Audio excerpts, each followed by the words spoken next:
హోమం చేయించేదే మనశ్శాంతి కోసం. నువ్వు ఇచ్చిన బట్టలు వేసుకుని హోమంలోకి వస్తే అక్కడ మాకు ప్రశాంతత ఉంటుందా? తీసుకా. ఆగండి ఆగండి ఆగండి.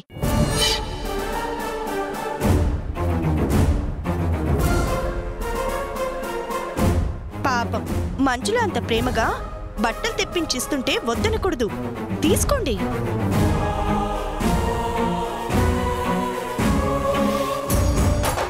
ఏంటొద్దునా నువ్వు కూడాను? ఆవిడిగారు తెచ్చిచ్చిన బట్టలు మేం తీసుకోవడం ఏంటి? నువ్వేంటి నాకు సపోర్ట్ చేస్తున్నావు? చూడటానికి నీకు సపోర్ట్ లాగే ఉంటుంది, కానీ తెర వెనక నా ప్లాన్ నాకుంటుంది. నాని, తప్పే ఉంది. తన ముచ్చట మాత్రం కాదనడం ఎందుకు?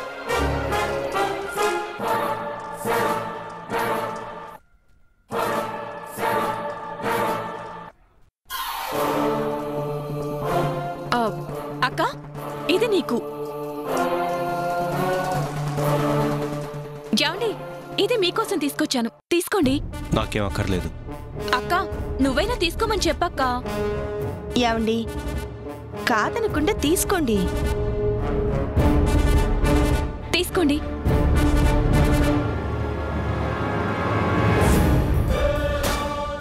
ఈ బట్టలతోనే రేపందరూ హోమంలో కూర్చోవాలి.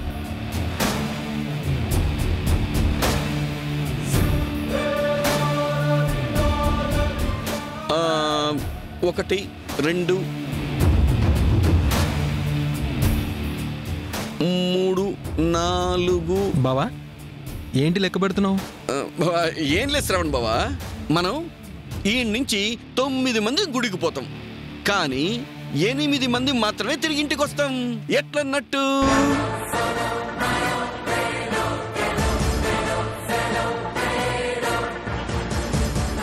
ఎనిమిది మందేనా? ఎట్లంటే ఒక ప్లేయర్ అక్కడే డ్రాప్ అయిపోతుంది అన్నట్టు.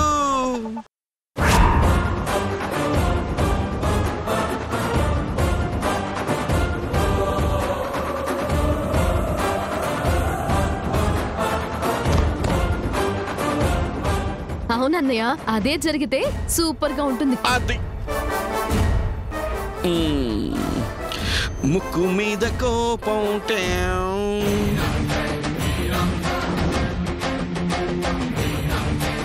Anyways, advanced happy married life Manjula. Thank you.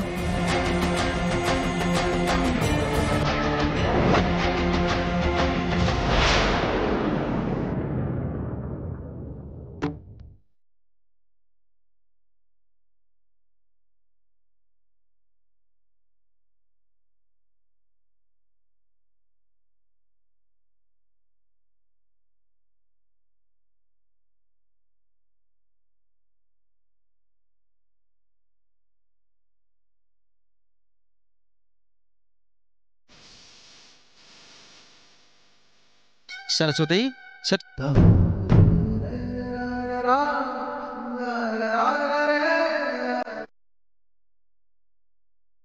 ఏమండో శ్రీమతి గారు? ఏంటి శ్రీవారు? తమరు రెడీ అయింది గుడి కోసమేనా లేక? లేక మీకేమనిపించిందో చెప్పండి. చెప్పమంటావా? చెప్పమంటావా అని అలా మీదకొస్తున్నారేంటి? ఆహా, ఇలాంటి విషయాలు దూరంగా కంటే దగ్గరగా, బాగా దగ్గరగా, ఇలా కాస్త దగ్గరగా ప్రేమగా చెప్తేనే వినసొంపుగా ఉంటుంది. నేను ఇలా చూస్తుంటే శోభనం కోసం రెడీ అయినట్టుగా ఉన్నావు. పూజ కోసం గుడికి వెళ్తుంటే అలాంటి మాటలు మాట్లాడకూడదు, తప్పు. మనసులో తప్పు చేయాలి అన్న ఆలోచనలు రేకెత్తించేలా రెడీ అయ్యి ఇప్పుడు తప్పు అనడం ఎంత పెద్ద తప్పో తెలుసా? నీ తప్పులు, ప్రాసలు, తుప్పులు ఆపుతావా? అవి ఆగాలి అంటే నా పెదాలకు నీ పెదాలు మాత్రమే అడ్డుపెట్టి ఆపాలి.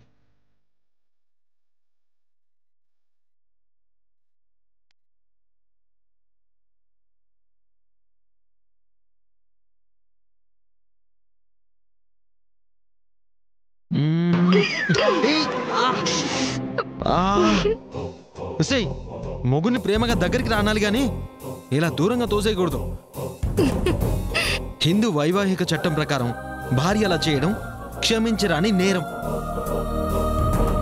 వెంటనే శిక్ష అమలు చేయకపోతే పాపం తగులుతుందంట. ఆహా, ఈ చట్టాన్ని తమరు సొంతంగా తయారు చేసుకున్నారా?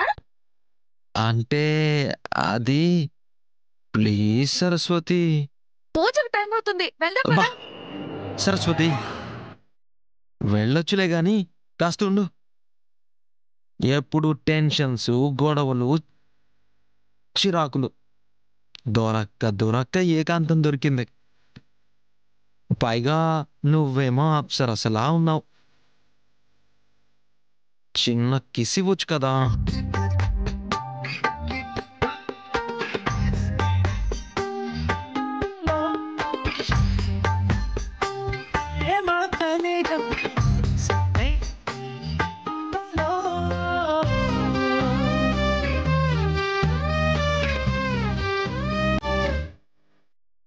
సరస్వతి, అక్క.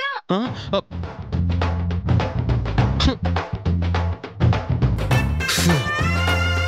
ఇప్పుడే పిలవాలా?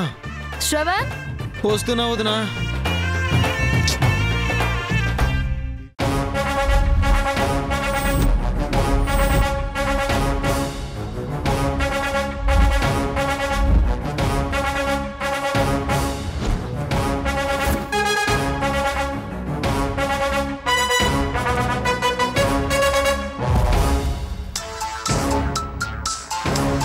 హలో సీత గారు.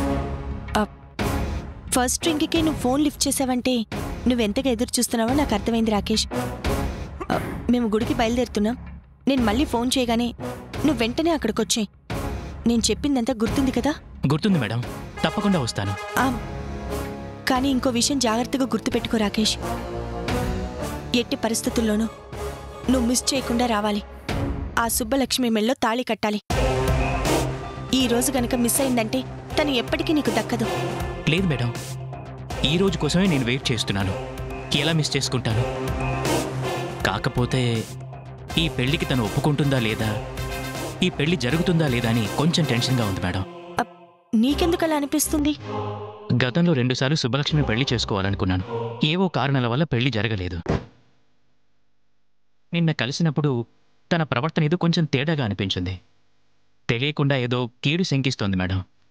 నువ్వేం భయపడకు రాకేష్, నీ వెనుక నేనున్నాను. నేను చెప్పిన టైంకి నువ్వు గుడికొస్తే చాలు. ఎలాగైనా సరే తనతో నీ పెళ్లి జరిపించి ఆ సుబ్బలక్ష్మిని నీ భార్యగా నీతో పంపించే బాధ్యత నాది. సరేనా? సరే మేడం, ఇప్పుడే బయలుదేరుతాను.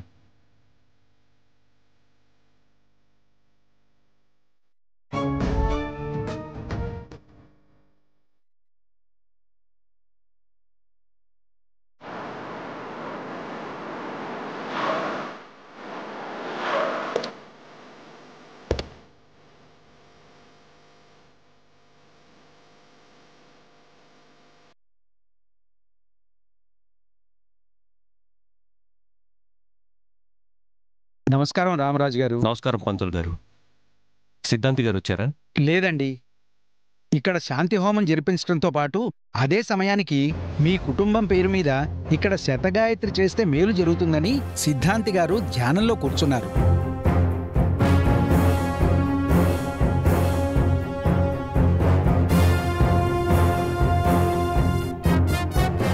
మనం హోమం మొదలు పెట్టగానే అక్కడ ఆయన శతగాయత్రి మొదలు పెడతారు. సంతోషం పంతులు గారు. హోమానికి ఏర్పాట్లన్నీ పూర్తయ్యాయా పంతులు గారు? అంతా సిద్ధం చేసే ఉన్నానమ్మా. శాంతి హోమం చాలా ప్రశస్తమైంది. నిర్విఘ్నంగా పూజ జరిగితే ఆజన్మాంతం సుఖ సంతోషాలు మీకు లభిస్తాయి రామరాజు గారు. అందుకని మీరంతా మనసు లగ్నం చేసి ప్రశాంతంగా హోమంలో కూర్చోండి. ఆ మనసు గందరగోళంగా మారే ప్రశాంతత కోసం ఈ హోమం జరిపిస్తున్నాం స్వామి.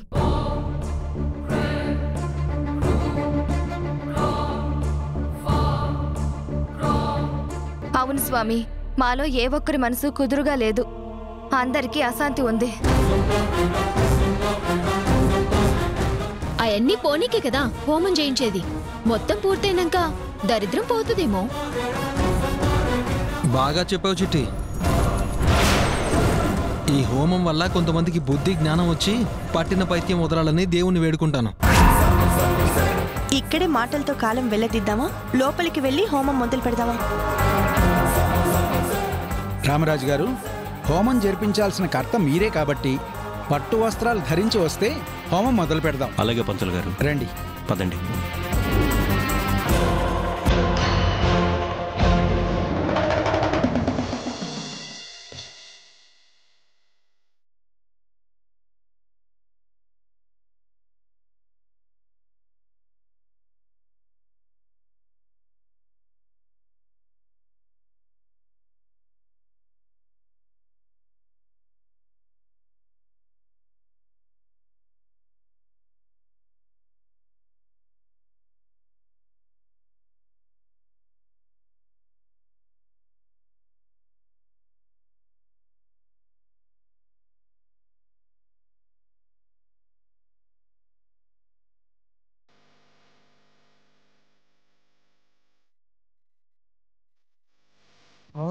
స్వామి, ఈరోజు జరిగే శాంతి హోమంలో మా ఇంటికి పట్టిన దుష్టగ్రహం వదిలిపోవాలి.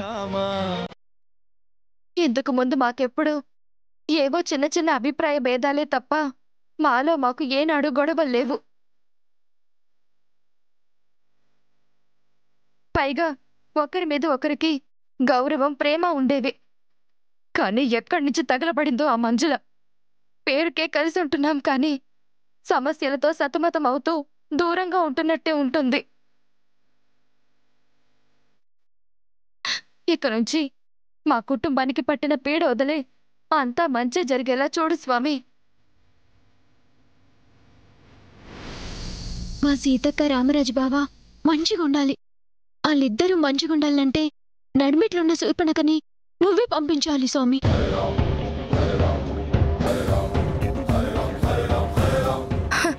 ఆ మంజుల ఏదో చెయ్యాలని చూస్తోంది, అదేంటో తెలియడం లేదు. అదే కదా, పూజకాడ గిట్లగా పొట్టిది గడబిడ చేస్తే ముగ్గురం కలిసి బొంద విడదాం.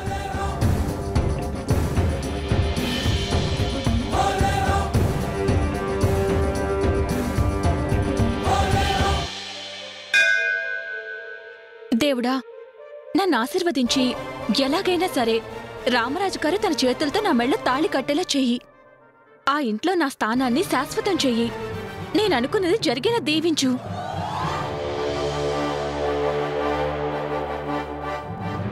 దయ్యం కోరికలు దేవుడు తీర్చడని ఎరుకలే ఓ మొక్కుతున్నావు. ఎక్స్ట్రాలు మాట్లాడుకు. పోయి నీ పని నువ్వు చూసుకో. నా పని నేను చేసుకుంటా, నీ కథ దేవుడు చూసుకుంటాడు, నీకు బుద్ధి చెప్తాడు. ఆ ముక్క నీకు డైరెక్ట్ గా చెప్పారా? ఓహో, నీ అస్పెటి కిలాడి కోసం పై నుంచి దేవుడు దిగొచ్చి చెప్పాలనా ఏంది? పురాణాలు చదువుకోలే, వంకర బుద్ధున్నోళ్ళని దేవుడు సక్కంగా చేస్తాడు. చిచ్చి, నీలాంటి జోకర్తో నాకు మాట్లాడేంటి? నేను జోకర్లతో మాట్లాడనీకి మస్తు ఇష్టపడతా, గందుకే నిన్నెప్పుడు పలకరిస్తూనే ఉంటా. నిన్ను ఇగో స్వామి, ఈ జగజ్జంత్రి భూమికి ఉండేది 3 అడుగులైనా చేసేటవన్నీ ఫాల్తు పనులే. బుర్ర నిండా మన్నున్నది. ఆ అంటిన బురద కడుక్కోనికి మంచి మనసున్నోళ్ళందరూ కింద మింద అవుతున్నారు. దీన్ని ఇంట్లోకెళ్ళి బయటికి పంపించి అందరూ మంచిగా ఉండేటట్టు చూస్తే 100 కొబ్బరికాయలు కొట్టి నీకు పొర్లు దండాలు పెడతా సామి.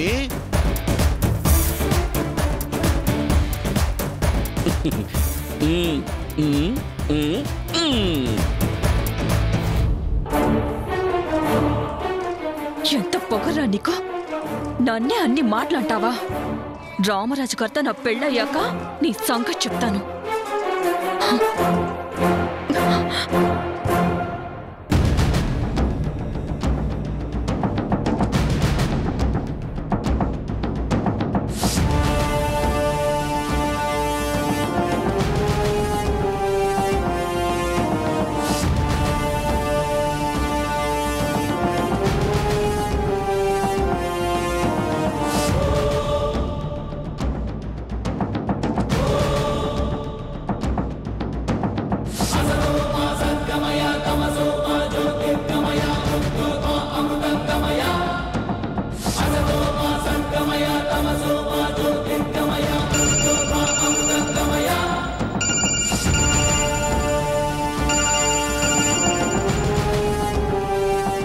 చెప్పు రాకేష్. సీత గారు, నేను బయలుదేరటానికి సిద్ధంగా ఉన్నాను. నువ్వున్న ప్లేస్ నుంచి రామాపురం రాములవారి గుడికి రావడానికి ఎంత టైం పడుతుంది? సుమారు ఒక అరగంట పడుతుందండి.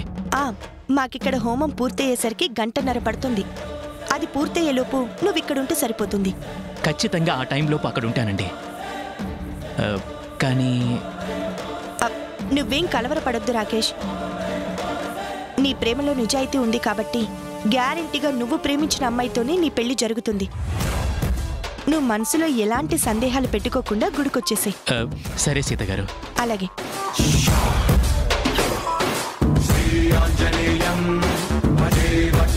స్వామి, ఏ జన్మ పాపమో ఇప్పుడు మేము బాధలు పడుతున్నాం. ఎవరు చేసిన తప్పో కానీ మేము కష్టాలు అనుభవిస్తున్నాం. ఇకనైనా దయతలిచి మా కుటుంబానికి మనశ్శాంతినివ్వు. ఏ ఆటంకాలు కలగకుండా హోమం పూర్తయ్యేలా చూడు. మాకు చెప్పకుండా తనలో తాను నలిగిపోతున్నా నా భర్త ఆవేదన్ని దూరించి ఈ హోమంతో మా కుటుంబంలో ఎదురవుతున్న ఈ సమస్యల నుంచి విముక్తిని ప్రసాదించు. మా కుటుంబంలోని ప్రతి మనసు దేని గురించైతే కలత చెందుతుందో దాన్ని పోగొట్టు స్వామి. ఇకనైనా మాకు పట్టిన గ్రహాన్ని పారద్రోలి ఎప్పటిలాగే మేమంతా సంతోషంగా ఉండేలా మమ్మల్ని అనుగ్రహించు.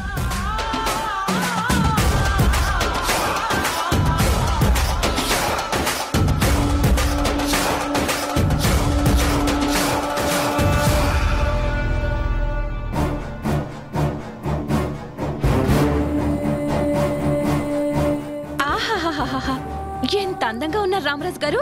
నాదిష్ట తగిలేలా ఉంది. మీరిలా పట్టు వస్త్రాలు ధరించి వెళ్తుంటే హోమం పీటల మీద కూర్చోడానికి వెళ్తున్నట్లేదు. మళ్ళీ కొత్త పెళ్లి కొడుకులా రెడీ అయ్యి పెళ్లి పీటలు ఎక్కబోతున్నట్టుగా ఉంది.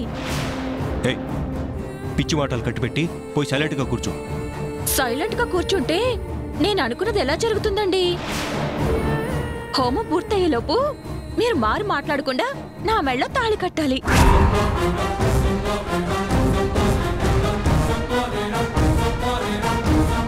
చూడు, అనవసరమైన ఆలోచనలతో మనసు పాడు చేసుకోవద్దు. ఇందాక పంతులు గారు ఏం చెప్పారో విన్నావు కదా? హోమంలో ప్రశాంతంగా మనసు లగ్నం చేస్తేనే అంతా మంచి జరుగుతుందని.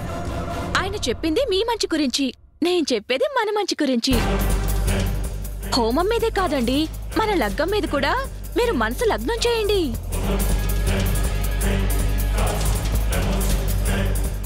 ఒక్క నిమిషం రామరాజు గారు, ప్లీజ్ రామరాజు గారు. నేనెందుకు చెప్తున్నానో జాగ్రత్తగా బుర్రకెక్కించుకుని కాదనకుండా హోమం పూర్తయ్యేలోగా నా మెళ్ళో మీరు తాళి కట్టాలి.